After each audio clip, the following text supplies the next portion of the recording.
بسم اللہ الرحمن الرحیم۔ السلام علیکم دوستو۔ ابو جہل، ابو سفیان اور اخنس بن شریک کا دیوار سے لگ کر قرآن مجید سننا۔ ابو جہل کے بارے کہا گیا ہے کہ وہ رات کو چھپ کر حضرت محمد صلی اللہ علیہ وآلہ وسلم کی قرات سننے کے لیے آیا۔ اسی طرح ابو سفیان ابن سہر اور اخنس بن شریک بھی۔ ایک کو دوسری کی خبر نہیں تھی۔ صبح تک تینوں چھپ کر حضرت محمد صلی اللہ علیہ وآلہ وسلم سے قرآن سنتے رہے۔ دن کا اجالا ہونے لگا تو واپسی میں ایک سنگم پر تینوں کی ملاقات ہو گئی۔ ہر ایک نے دوسرے سے کہا کہ تم کیسے آئے تھے؟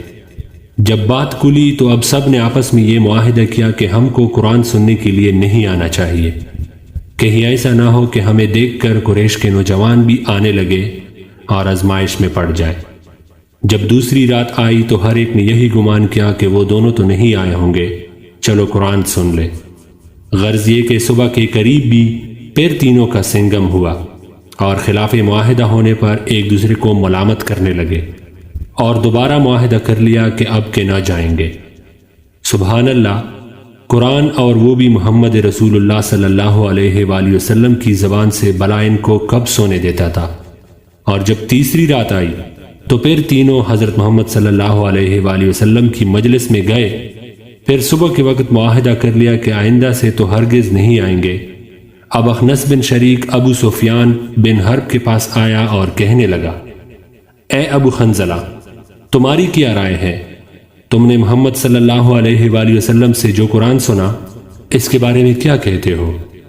ابو سفیان کہنے لگا، اے سوبلا، خدا کی قسم میں نے جو باتیں سنی ہے ان کو خوب پہچانتا ہوں اور ان کا جو مطلب ہے ان کو بھی جانتا ہوں، لیکن بعض ایسی باتیں سنی ہے جن کا مقصد اور معنی نہ سمجھ سکا۔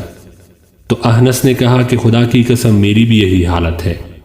پھر اخنس وہاں سے چل کر ابو جہل کے پاس آیا اور کہنے لگا، اے ابو الحکم، محمد صلی اللہ علیہ وآلہ وسلم سے جو کچھ سنا تمہاری اس بارے میں کیا رائے ہے اور تم نے کیا سنا؟